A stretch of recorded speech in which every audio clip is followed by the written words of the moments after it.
in life, do not sit on the sideline. In order to win the game, you got to be in the game. And a great quote by Jonah Hill, the actor: "The comfort zone is where dreams go to die." If you want to be great, you have to get out of that comfort zone. You have to step into your greatness. And when you do that, there's absolutely no limits that you can't achieve.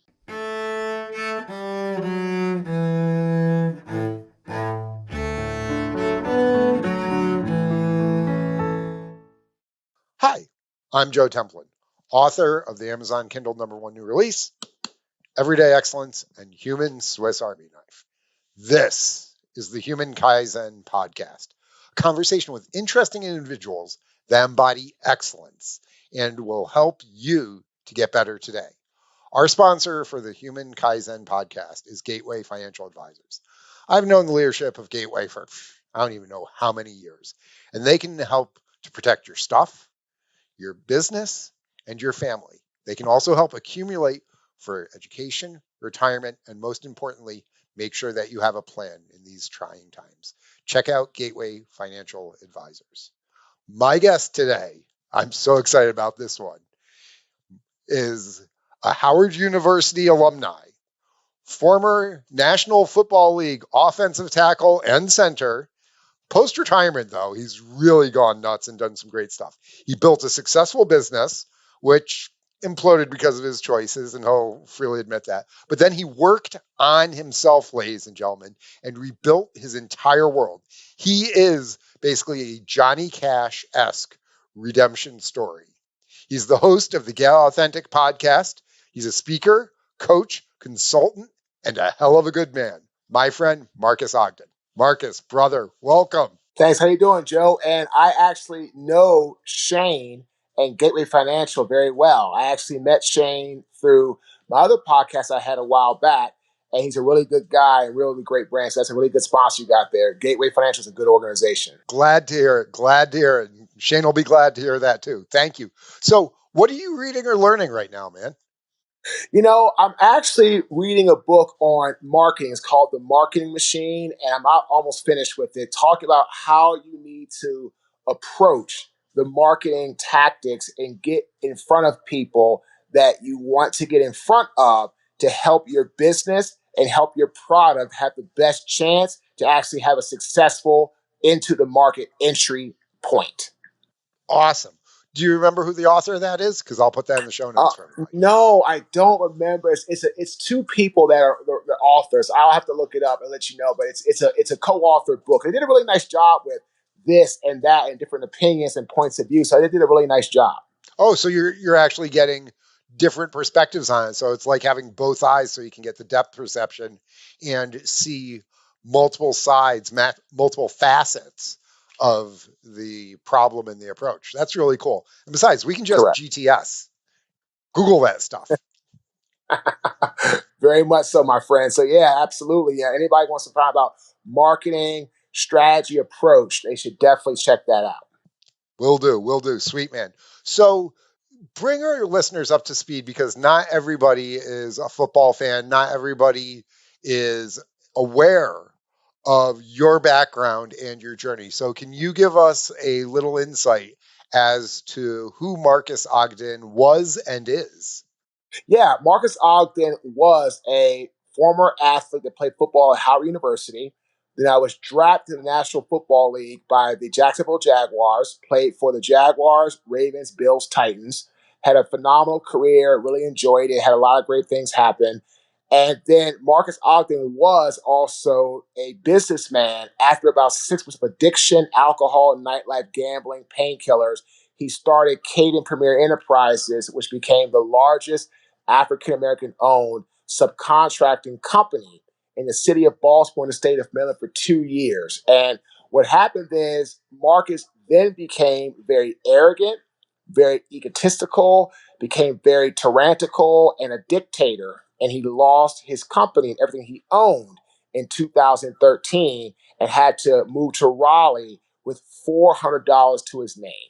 And that's what he did. And as a result of that, he ended up having to get himself back into a state of understanding that if you want to be successful, you have to actually get out there and get in the game. And at that time, I was kind of on the sideline. My home was foreclosed on.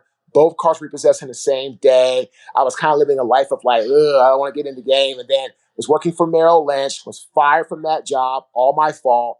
Went to a construction company the next day, fired from that job in 5 days. And I'm sorry, in 2 days. So I was fired basically from two jobs in the same week. I ended up having to get a job as a custodian working for $8.25 an hour on the graveyard shift from 10 p.m. until 5 a.m. And then I had my rock bottom moment of clarity when somebody's rotten meat, nasty, protruding, horrible, stinking garbage got over my body, my skin, and my clothes, Joe. And that was my wake up call. That's when I realized if I don't get myself together today, I'm going to be here for the rest of my life. And that's when I said, I'm going to get myself together. I'm going to get up off this curb. And I said, what's lacking in my life is accountability and responsibility. And I finally said, poof, enough's enough. And I got myself back on the track and said, what can I do to help others and help myself? I said, let's try being a speaker. You're a good communicator. You like to help people. You're a good storyteller. Launched my speaking business, Joe. 2.5 years, not one paid job. Not one. Got my first How paid many job. how many gigs did you think you did in that time? Oh, everything. I probably did close to about between 60 to 70 free jobs. You know, Boys and Girls Clubs, Pop Warner Sports, high school, you name it. That's what I did. And I ended up finally getting my first paid job April 2016 with Miller Mock College. And, you know, what's crazy is that I wasn't able to get sustainable jobs going forward. But what happened was I ended up getting hired by a good friend of mine, Marlon Kerner, with the Buffalo Bills. And Marlon ended up hiring me to come and speak to his rookie class. He was a director of player engagement for the Buffalo Bills. And he brought me in. And what happened is when he brought me in, it made me realize I could actually do this. He gave me a sense of confidence, a sense of, you know, I can do this. I can have the right mindset. I can be what I want to be. And I was able to get out and get in the game. And that really and truly helped me to get myself where I'm at today. And now in the last 6 years, we've worked for 45 Fortune 500 companies as a speaker. 45. We've worked for people like the Carson Group, who you know, Jamie Hopkins. We spoke at Excel conference in Vegas this year, and we were a breakout speaker. Now, next year, we're going to be going main stage, which we're so excited about. I mean, we're so pumped about it. And, you know, we're really excited about going to the new trajectory, what that looks like. And like I tell everybody, though, it didn't just happen overnight. It took a lot of heartache, took a lot of pain, took a lot of, you know, long nights. That's why our first book, Joe, is called Sleepless Nights, because I had many sleepless nights going through the process, many. So what I'm all about now is, you know, good people, good mindset, and we've had a great track record going forward in that regard. But again, like I tell everybody, if you want to achieve success, you have to have a stronger mindset than your desire to execute whatever it is you want in life. Awesome. Can I make an observation, by the way, Marcus? You started that story in the third person. You were talking, Marques Ogden did this, he did that. And then when you started talking about your almost David Goggins moment with the garbage all over you and the change, you moved into first person. You owned it from that moment to this moment. Correct. Because third person, Marcus was arrogant. He was egotistical. He was all about himself. He was all about money, external motivating factors. I just had a call with one of my affiliates, one of my people I do some business with, and you know, we're having a little tough situation. Some things happened where financially we weren't aware of what's going on. Now we've been brought aware of it and we understand. And like I told him, I said, look, guys, in order for us to be able to get this done and move forward, I'm going to have to get some things moving. And I know exactly how I'm going to move forward. But today, instead of panicking or getting crazy or getting all types of, tyrannical stuff like that, I'm able to be more cognitive, more thought process oriented. And as a result of that, I'm able to make moves a lot differently in that regard. So where I'm at today is I'm now much more cognizant. I'm much more aware. I'm much more focused on how to actually push the needle forward.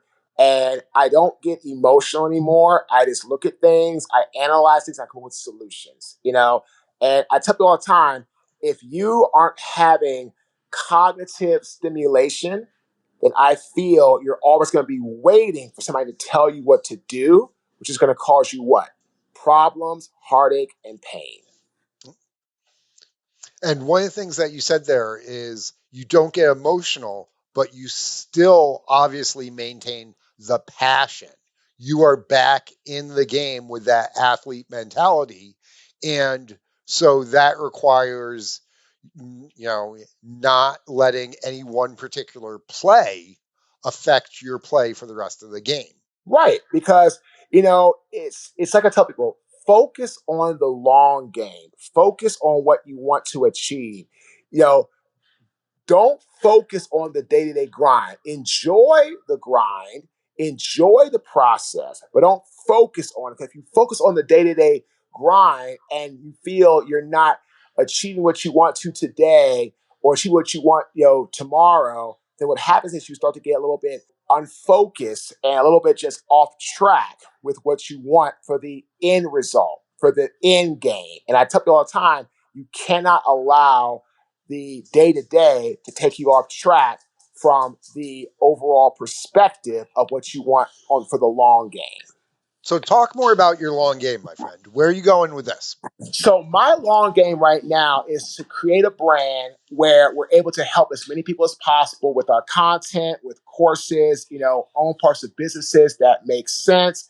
And this way, we're able to really take full advantage of the opportunity. And that's where I tell people all the time, you have to look at things from a perspective of how can you add value to people's lives where you're not focused on just what you want, right? It goes back to the Bob Berg in the Go Giver.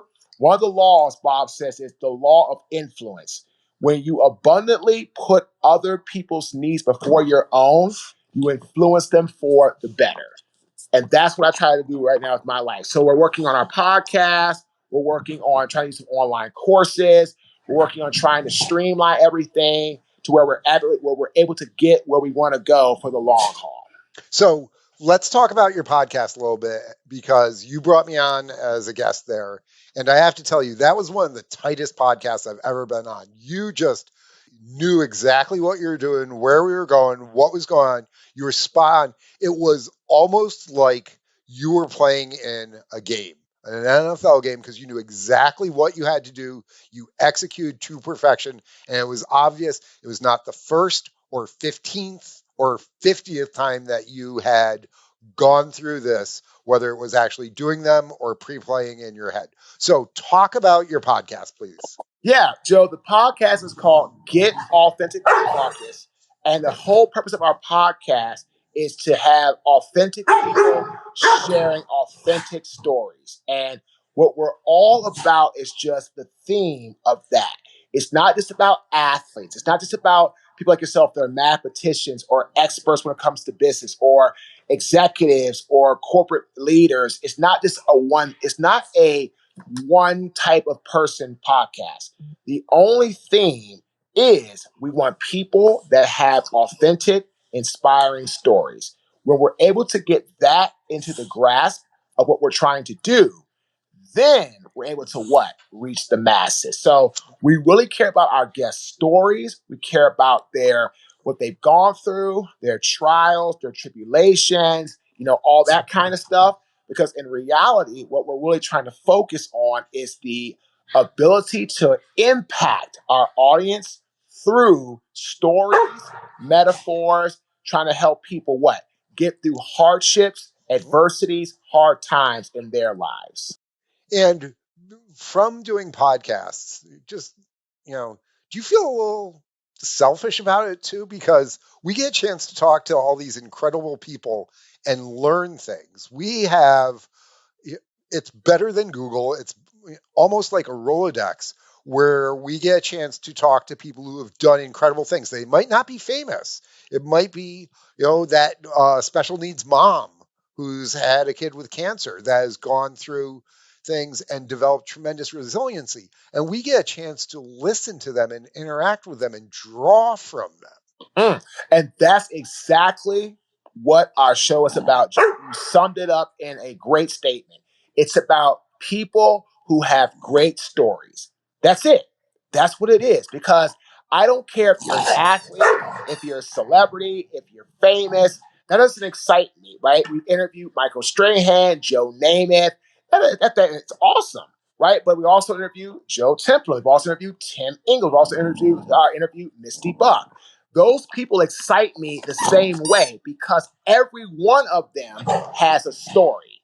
And that's what we want. We want the real, authentic, vulnerable stories of our guests because those are the stories that are going to move mountains, right? So again, it's not about Absolutely. being famous or this or that. That doesn't excite me because at the end of the day, people that are famous have a lot of money, have problems too. Like I said, man, right before I got on you, I had to try to figure, okay, well, how can we get this resolved with one of my partners? I mean, and I've got a solution, so I can put some money up to help out.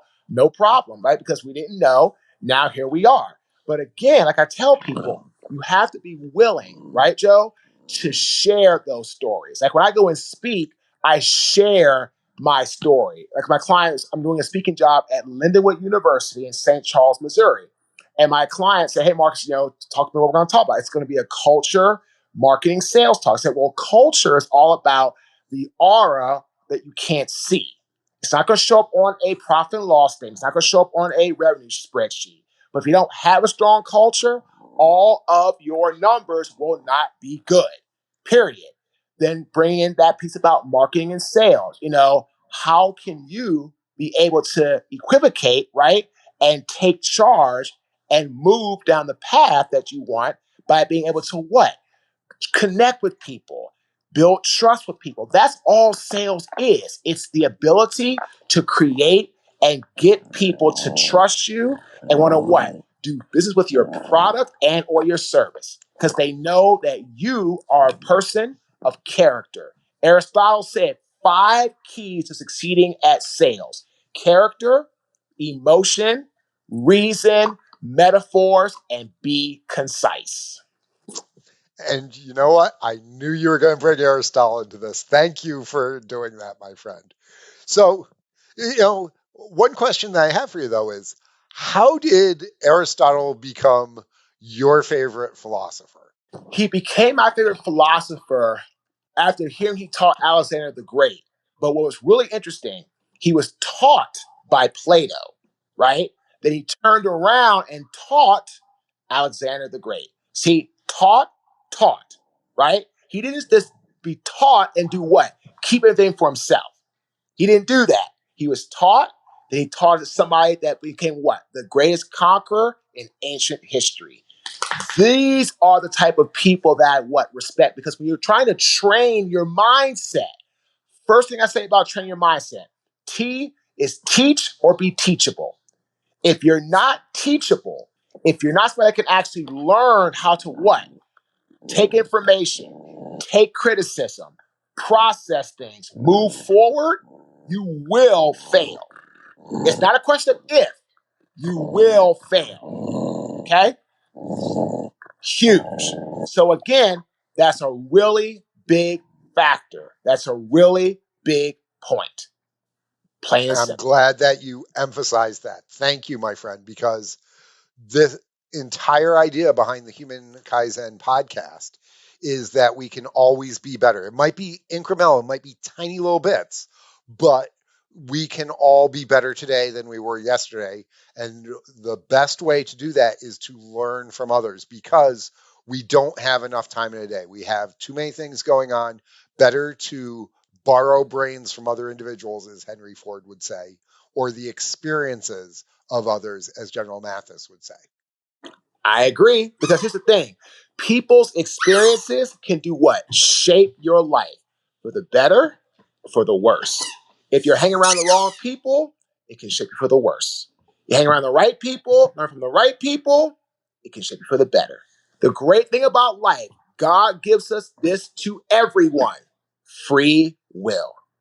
Make the choice. It's your choice. So don't blame anybody else if things don't go well. And we make on average somewhere around 10 to 15,000 choices a day. A lot of them are micro decisions. But what are some things that you have picked up through the various phases of your life that you would tell somebody who's trying to improve themselves to be able to make some of those better little decisions? Number one thing throughout my whole life I have been doing, and I realize it, and as I get older, I try to do it more intentionally. Be an active listener. Don't talk all the time. When you're talking, you're not learning. Be an active listener. That's why I love being on podcasts, doing podcasts. To do what? Get people's information, get their what? How they do things, get their train of thought, get their perspective. Beautiful. Beautiful.